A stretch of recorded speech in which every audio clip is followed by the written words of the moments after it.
வணக்கம். தமிழ் நூலகத்தின் ஒளிச் செய்திகளுக்குள் உங்களை வரவேற்கின்றோம். வணக்கம். செய்திகள். தமிழர் விடுதலைக்கு போராட விரும்பும் ஆண்களை விரும்பும் தமிழ் பெண்கள். தமிழ் நூலகம் தமிழ்நாடு, இலங்கை தீவு, சில புலம்பெயர் நாடுகளில் ஒரு வித்தியாசமான கருத்து கணிப்பு ஒன்றை நடத்தினோம். தமிழ் நூலகம் இளையோரிடம் கேட்ட கேள்வி, உங்களுக்கு பிடித்த துணை எப்படியானவராய் இருக்க வேண்டும்? அதற்கான 6 பதில்களை கொடுத்து 2 பதில்களை தெரிவு செய்யும் சந்தர்ப்பம் கொடுத்தோம். 1, பணம் படைத்தவராய் இருக்க வேண்டும். 2, பிரபல்யமான மனிதனாய் இருக்க வேண்டும். 3, அழகாக உடல் அமைப்பு இருக்க வேண்டும். 4, நல்லவராக இருக்க வேண்டும். 5, தமிழர் விடுதலையில் இணைந்து போராடுகின்றவராய் இருக்க வேண்டும். 6, படித்தவராய் இருக்க வேண்டும். இந்த கேள்வி 18 வயது தொடக்கம் 28 வயதுக்கு இடைப்பட்ட திருமணமாகாத 400 தமிழ் பெண்களிடம் கேட்கப்பட்டது. அதில் தமிழ்நாட்டில் 175 பெண்களிடமும், இலங்கை தீவில் 125 பெண்களிடமும், 100 புலம்பெயர் தேச பெண்களிடமும் கேட்கப்பட்டிருந்தது. தமிழ் நூலகம் நடத்திய இளையோர் கருத்து கணிப்பு இன்றைய இளம் பெண்களின் மிகவும் சுவாரஸ்யமான பதிலை தமிழர்களுக்கு தந்திருக்கிறது. 60% பெண்கள் அளித்த பதில் நல்லவராகவும் தமிழர் விடுதலையில் இணைந்து போராடுகின்றவராகவும் இருக்க வேண்டும் என்ற பதிலை அளித்து எமது கருத்து கணிப்பு குழுவை ஆச்சரியப்படுத்தியுள்ளனர். 10% பெண்கள் நல்லவராகவும் படித்தவராகவும் இருக்க வேண்டும் என்று பதிலளித்துள்ளனர். 8% பெண்கள் நல்லவராகவும் அழகான உடல் அமைப்பு இருக்க வேண்டும் என்று பதிலளித்துள்ளனர். 7% பெண்கள் நல்லவராகவும் பணம் படைத்தவராகவும் இருக்க வேண்டும் என்று பதிலளித்துள்ளனர். 7% மாறுபட்ட பதில்களை அளித்தனர். தமிழ் ஆண்கள் இனி தமிழர் விடுதலை பற்றிய போராட்டங்கள் செய்யவில்லை என்றால் தமிழ் பெண்களை மதிக்க மாட்டார்கள் என்பதை புரிந்து கொள்ளுங்கள். நன்றி. தமிழ் நூலக வாசகர்களுக்கு தங்கள் நேரத்தையும் பொருட்படுத்தாது தமிழ் நூலகம் கேட்டுக்கொண்டதற்கு இணங்க இந்த கருத்து கணிப்பை செய்ய முன்வந்தமைக்கு. கருத்து கணிப்பு செய்ய உதவிய தமிழ் நூலக தீவிர வாசகர்கள் Sarala Chennai, Chitra Erode, Gowri Colombo, Anusha Kalmunai, Malini France, Subhashini London, Priya Australia. நடிகையுடன் கூத்தாட்டம் போடும் தமிழ் தேசிய கூட்டமைப்பு உறுப்பினர் ஒருவர். உயிர்களின் பெருமதி, துன்பத்தின் வலிகள், வளர்ந்து வரும் மனித சமத்துவத்தின் தத்துவங்கள் புரியாத மனிதர்கள் அதிகம் வாழும் தீவாக மாறியுள்ளது இலங்கை தீவு. உலகின் மதிக்கத்தக்க மதங்களில் ஒன்றான புத்த சமயத்தை பின்பற்றும் மனிதர்களே இவ்வளவு கேவலமான செயல்களுக்கும் முக்கியத்துவம் கொடுக்கும் மனிதர்களாய் இருப்பதுதான் கேவலம். அமைதி, சமாதானம், பரிவு இப்படி 1000 தத்துவங்களை உலகிற்கு வழங்கிய புத்த பெருமானின் வாரிசுகள் என்று கூறும் நபர்களே இந்த அனைத்தையும் செய்யும் கொடியவர்களாய் இருக்கின்றனர். தமிழர்களுக்கு சொந்தமான முழு இலங்கை தேசத்தையும் குடியிருக்க வந்த குடிகள் அடைக்கலம் கொடுத்தவர்களை கொன்றொழிக்கும் புத்த மதமாக இருப்பதுதான் கொடுமை. தமிழர்களின் தேசத்தில் குடியிருக்க வந்தவர்கள் தமிழர் தேசத்தை அபகரித்து கூத்தாடும் கேவலமான சிந்தனையே இன்றைய ரத்தம் நிறைந்த தீவாக மாற காரணமாய் இருக்கிறது.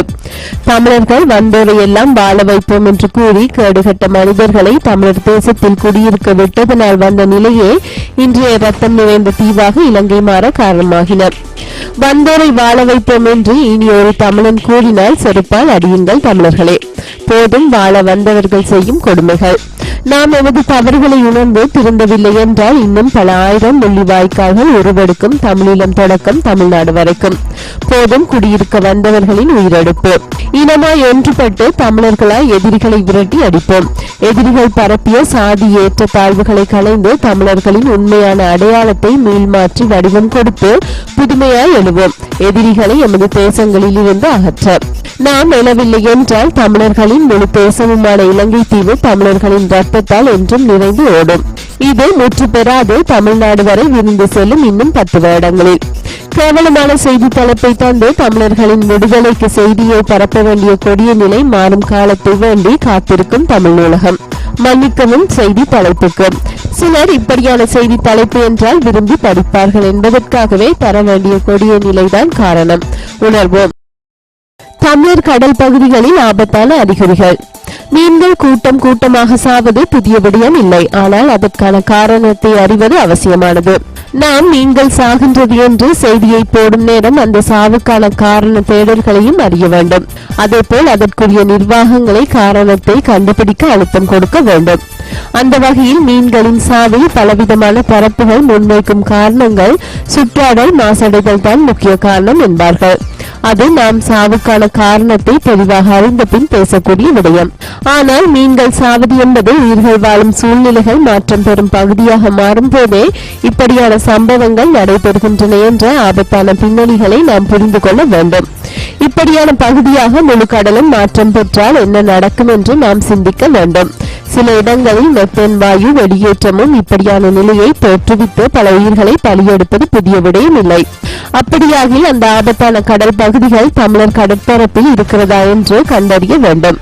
உடனடியாக மீன்கள் சாவுக்கான காரணத்தை கண்டறிந்து நடவடிக்கை எடுக்க சம்பந்தப்பட்ட தரப்புகள் முன்வர வேண்டும். இப்படியான சாவுகள் புதினமான செய்தி இல்லை, ஆபத்தான அறிகுறிகள் என்பதை புரிவோம். நெல்லியடி பகுதியில் தமிழில் ஆக்கிரமிப்பு ராணுவத்திற்கு ஆள் சேர்க்கும் தமிழ் CNN இணைய செய்தி நிறுவனர். தமிழில் ஆக்கிரமிப்பு மற்றும் தமிழின் அளிப்பு ஸ்ரீலங்கா ராணுவம் வேலைவாய்ப்பு அரசு ஊதியம் என்று ஏமாற்றும் முறைகளில் ராணுவத்திற்கு ஆள் சேர்ப்பில் நெல்லியடி பகுதியில் அமைந்துள்ள வரலாற்று முக்கியத்துவம் வாய்ந்த பாடசாலை ஒன்றை மையப்படுத்தி ஈடுபட்டுள்ளனர். அதற்கு முக்கிய சில துரோகிகள் தங்களின் உதவிகளை ஸ்ரீலங்கா அரசின் ராணுவத்துக்கு கொடுத்து இந்த ஆள் சேர்ப்பை முனைப்புடன் எடுத்து வருகின்றனர். தமிழ் CNN இணைய செய்தி நிறுவனர் சகல உதவிகளையும் செய்து ஆட்கள் சேர்க்கும் நிகழ்வை நடத்தி வருகின்றார். இவர் பிரித்தானிய குடியுரிமை பெற்றவர். இவரின் உதவியுடன் இப்படியான ஒரு திட்டத்தை கோப்பாய் கல்லூரி ஒன்றில் கல்வி கற்று வெளியேறும் மாணவர்கள் மத்தியில் ஒரு வருடத்திற்கு முன்பு கூட்டம் நடத்தப்பட்டது இங்கு குறிப்பிடத்தக்கது. இந்த திட்டத்தை முன்னெடுக்க உதவிகள் செய்யும் துரோகிகள் பெயர் பட்டியலை வெளியிட்டு அவர்கள் குடும்பங்களை அவமானப்படுத்தும் நோக்கம் எமக்கு இல்லை. ஆனால் மீண்டும் இப்படியான நடவடிக்கை செய்தால் அவர்கள் அதற்கான தண்டனையை பெற்றுக் கொள்வார்கள் என்று இச்செய்தியை தமிழ் நூலகத்துக்கு அனுப்பிய புலனாய்வு செய்தியாளர் குறிப்பிட்டுள்ளார். தமிழ் நூலகத்துக்கு கிடைத்த தகவலின்படி 16 நபர்கள் நெல்லியடி பகுதியில் இணைந்துள்ளார்கள். அவர்கள் பலாலி ராணுவ முகாமுக்கு வைத்திய சான்றிதழ் பெறுவதற்காக கொண்டு சென்றுள்ளனர். 5 வருடம் ஒப்பந்தம் என்ற அடிப்படையில் ராணுவத்திற்கு இணைகின்றனர் என்பது இங்கு குறிப்பிடத்தக்கது. தமிழீழத்தின் தலைநகர் திருகோணமலையிலும் பல்லாயிரம் ஏக்கர் நிலத்தை கையகப்படுத்தியது ராணுவம். தமிழீழம் திருகோணமலை மாவட்டம் சீனகுடாவை அண்மித்த வெள்ளை மணல் கடலோர பகுதியில் பொதுமக்கள் தேவைகளுக்காக பயன்படுத்தப்பட்டு வந்த ஆயிரக்கணக்கான ஏக்கர் காணி தமிழீழ ஆக்கிரமிப்பு ஸ்ரீலங்கா விமானப்படையினரால் திடீரென கையகப்படுத்துவதாக உள்ளூர் மக்கள் கவலை வெளியிட்டுள்ளனர். மாபி பீச் தொடக்கம் கருமலையூற்று வரையிலான நிலப்பகுதியை ஸ்ரீலங்கா விமானப்படை சுவீகரிப்பதற்கான எல்லைகள் அடையாளமிடப்பட்டு முட்கம்பி வேலிகளும் போடப்பட்டு இந்த நிலம் விமானப்படைக்குரியது என்ற அறிவிப்பு பலகைகளும் அந்த பகுதியில் நடப்பட்டுள்ளன. இந்த காணி பிரதேசம் உள்ளூர் மக்களால் கால்நடை வளர்ப்பு, கருங்கல் உடைப்பு மற்றும் பயிர்ச்செய்கை என பல்வேறு தேவைகளுக்கு பயன்படுத்தப்பட்டு வந்ததாக கூறப்படுகின்றது. ஸ்ரீலங்கா விமானப்படையின் இந்த காணி சுவீகரிப்பு காரணமாக அந்த பகுதி மக்களின் வாழ்விடமும் வாழ்வாதாரமும் இழக்கப்படுவதோடு அவர்களின் அன்றாட செயல்பாடுகளுக்கான சுதந்திரமும் இழக்கப்படுவதாக தமிழர்களால் குற்றம் சாட்டப்பட்டுள்ளது. விமானப்படையினரால் குறித்த காணி சுவீகரிக்கப்படுவது தொடர்பாக கருத்து வெளியிட்ட வடக்கு கிழக்கு சிங்கள அமைப்பின் தேசிய அமைப்பாளரான அனுர பண்டார 3500 தொடக்கம் 4000 ஏக்கர் வரையிலான காணி விமானப்படையினரால் அடையாளமிடப்பட்டுள்ளதாக தெரிவித்தார். அந்த பகுதியில் தற்போது விமானப்படைக்கு குழாய் நீர் விநியோக வேலைகளும் இடம்பெற்று வருவதால் நிரந்தர முகாம் ஒன்று அமையலாம் என்றும் அவர் சந்தேகம் வெளியிட்டார். வடக்கு கிழக்கு சிங்கள அமைப்பு யுத்த காலத்தில் ஸ்ரீலங்கா அரசுக்கு ஆதரவாக செயல்பட்ட அமைப்பு என்பது இங்கு குறிப்பிடத்தக்கது. போருக்கு பின்னர் கிழக்கு மாகாணத்தில் பாதுகாப்பு படையினரின் தேவைகளுக்கு காணி தேவைப்படுமானால் அது குறித்து மாகாண முதலமைச்சரின் ஆலோசனை பெறப்படும் என பாதுகாப்பு அமைச்சின் செயலாளர் கோத்தபாய ராஜபக்ச தன்னிடம் தெரிவித்துள்ளதாக ஏற்கனவே மாகாண முதலமைச்சர் நஜீப் அப்துல் மஜீத் தெரிவித்திருந்தார். அப்படியாகில் அவரின் ஆசீர்வாதத்தோடு தமிழர்களின் பூர்வீக நிலங்களை சூறையாடுகின்றனர் என்பது தெளிவாகின்றது. விமானப்படையினரால் சுவீகரிக்கப்பட்டுள்ளதாக கூறப்படும் குறித்த இந்த காணி விவகாரத்தில் முதலமைச்சரின் ஆலோசனை பெறப்பட்டதா என்பது தொடர்பில் முதலமைச்சரின் பதிலை பெற பல தடவைகள் முயன்ற போதிலும் அவரது தொடர்பு கிடைக்கவில்லை என செய்திகள் வெளியிடப்பட்டுள்ளன. பிரதேசவாதம் பேசும் பிரதி அமைச்சர்களும் ஆலோசகர்களும் என்றாவது ஒரு நாள் இப்படி ஆக்கிரமிக்கப்படும் தமிழர் பூர்வீக நிலங்களை மீட்டுள்ளனரா என்று அவர்களின் கருத்தை ஆமோதிப்போர் சிந்தித்து பார்க்க வேண்டும். தென்னாப்பிரிக்க அரசு தெரிவித்த கருத்துக்களுக்கு ஒப்புக்கொண்டு விட்டு இங்கு வந்து வீரவசனம் பேசுவது நாகரிகமற்ற செயல். கூட்டமைப்பு இலங்கை தீவில் காணப்படும் இனப்பிரச்சினை தொடர்பில் தீர்வு காண்பதற்கு சர்வதேச அனுசரணையுடன் பேசுவதற்கு நாம் எப்போதும் தயாராகவே இருக்கின்றோம். ஆனால் அரசு நியமித்துள்ள நாடாளுமன்ற தெரிவுக்குழுவில் பங்கெடுக்க மாட்டோம் என்று திட்டவட்டமாக தெரிவித்துள்ளது கூட்டமைப்பு. தேசிய பிரச்சினைக்கு தீர்வு காண்பதற்கு தமிழ் தேசிய கூட்டமைப்புடன் கலந்துரையாட தயாராக இருக்கின்றோம். எனினும் தீர்வு காண்பதற்கு தமிழீழ ஆக்கிரமிப்பு மற்றும் தமிழின் அழிப்பு ஸ்ரீலங்கா அரசு நியமித்துள்ள நாடாளுமன்ற தெரிவுக்குழுவில் தமிழ் தேசிய கூட்டமைப்பு இணைய வேண்டும் என்று தெரிவித்திருந்தார். தமிழ் தேசிய கூட்டமைப்புக்கும் ஸ்ரீலங்கா அரசுக்கும் இடையிலான பேச்சின் போது தலைமை தாங்கியவரும் கடந்த மாசி மாதம் தென்னாப்பிரிக்காவுக்கு சென்ற அரசு தரப்பு குழுவுக்கு தலைமை தாங்கியவருமான அமைச்சர் நிமல் சிறிபாலடி சில்வா.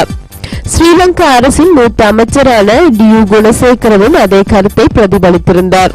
இவ்வாறு அமைச்சர்களின் கருத்துக்கள் தொடர்பில் தமிழ் தேசிய கூட்டமைப்பின் நிலைப்பாடு என்னவென்று அதன் ஊடக பேச்சாளரும் பேச்சுக்குழுவின் உறுப்பினருமான சுரேஷ் பிரேமச்சந்திரனிடம் கேட்டபோது அவர் மேற்கண்டவாறு பதிலளித்தார். சர்வதேச அனுசரணையுடன் அரசுடன் பேசுவதற்கு நாம் எப்போதும் தயாராக இருக்கின்றோம். ஆனால் அரசு நியமித்துள்ள நாடாளுமன்ற தெரிவுக்குழுவில் நாம் ஒருபோதும் பங்கேற்க மாட்டோம்.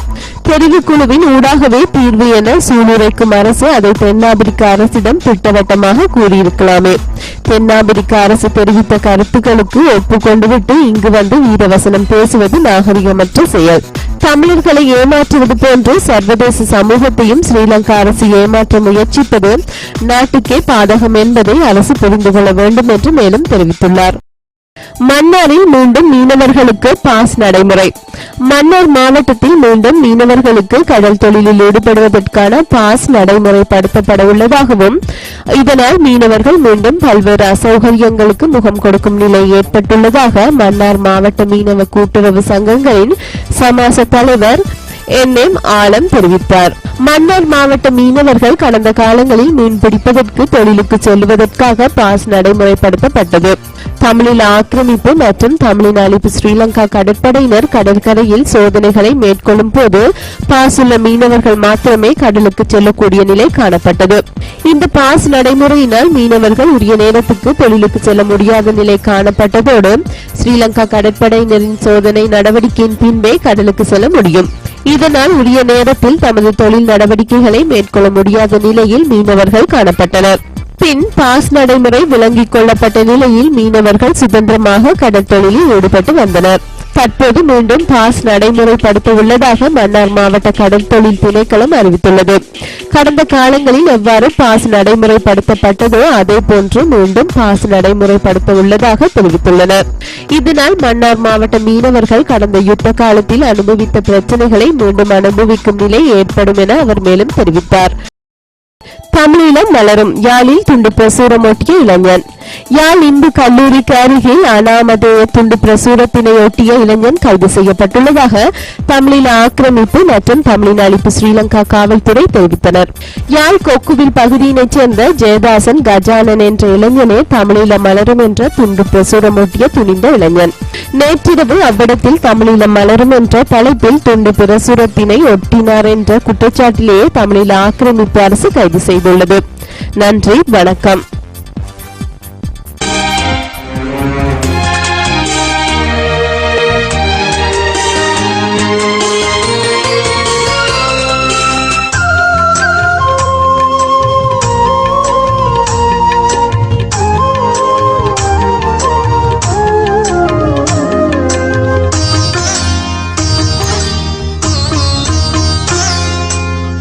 வயலே பனங்கடல் வழியே எங்கள் மட்டு நகர் வாவியிலே பாடும் மகளே, வன்னி அழகே மன்னாரின் நிலமே, தமிழ் இழக்கொடியேற போகும் கோணமலையே, மேகத்திரளே அலை மோதும் கடலே, நாங்கள் போக விடை தாரும் தமிழ் ஈழ நிலமே, நாங்கள் போக விடை தாரும் தமிழ் ஈழ நிலமே, பச்சை வயலே பனங்கடல் வெளியே எங்கள் மட்டு நகர் வாவியிலே பாடும் மகளே.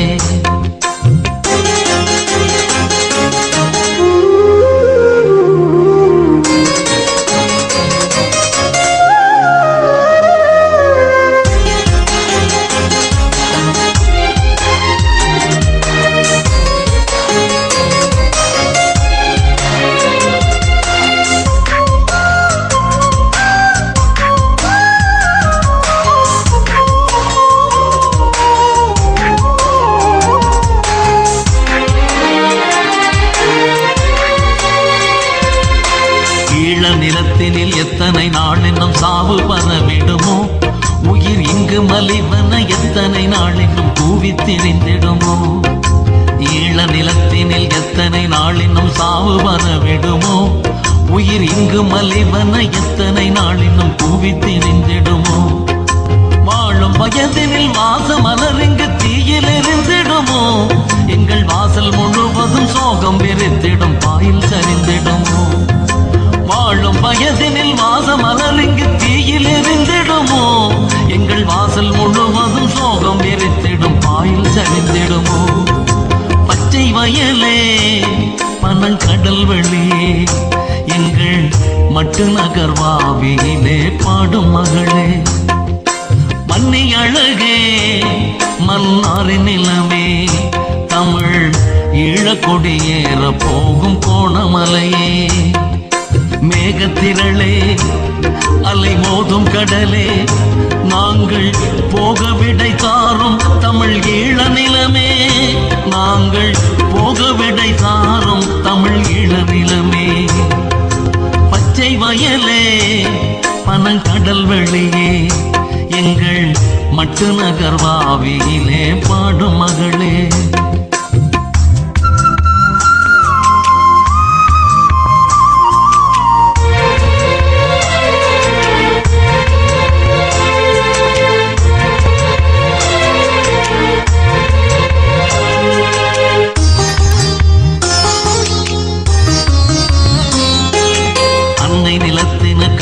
கரும்புலியாகி நடந்திடுவோம், நாம் அங்கே எரிந்திடும் போதிற் பகை மடி மீதில் சிரித்திடுவோம். அன்னை நிலத்தினுக்காக கரும்புலியாகி நடந்திடுவோம், நாம் அங்கு எரிந்திடும் போதிற் பகை மடி மீதில் சிரித்திடுவோம். அண்ணன் நினைவினில் எம்மை மறந்துமே விண்ணில் பறந்திடுவோம், எம் ஆசையெல்லாம் தமிழ் ஈழம் அதற்கென அங்கு வெடித்திடுவோம். அண்ணன் நினைவினில் எம்மை மறந்துமே விண்ணில் பறந்திடுவோம், எம் ஆசையெல்லாம் தமிழ் ஈழம் அதற்கென அங்கு வெடித்திடுவோம். பச்சை வயலே பனங்கடல் வெளியே எங்கள் மட்டு நகர்வாவியிலே பாடும் மகளே, மன்னி அழகே மன்னாரின் நிலமே, தமிழ் ஈழக்கொடியேற போகும் கோணமலையே, மேகத்திரளே அலை மோதும் கடலே, நாங்கள் போக விடை தாரும் தமிழ் ஈழ நிலமே, நாங்கள் போக விடை தாரும் தமிழ் ஈழ நிலமே. பச்சை வயலே பனங்கடல் வெளியே எங்கள் மட்டு நகர்வாவியிலே பாடும் மகளே.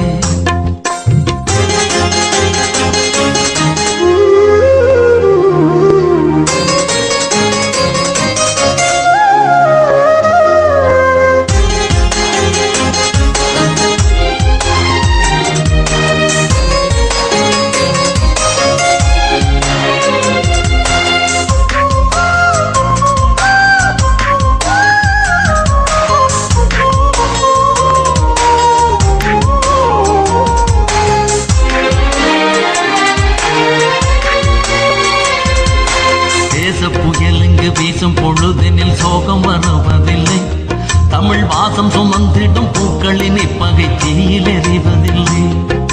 தேச புயல் இங்கு வீசும் பொழுதினில் சோகம் வருவதில்லை, தமிழ் வாசம் சுமந்திடும் பூக்களின் இப்பகை தீயில் எறிவதில்லை. நாளை எமக்கொரு வாழ்வு மலர்ந்திடும் நம்பியிருந்திடுங்கள், எம் தேகம் படித்திடும் போதில் விடுதலை கீதம் படித்திடுங்கள்.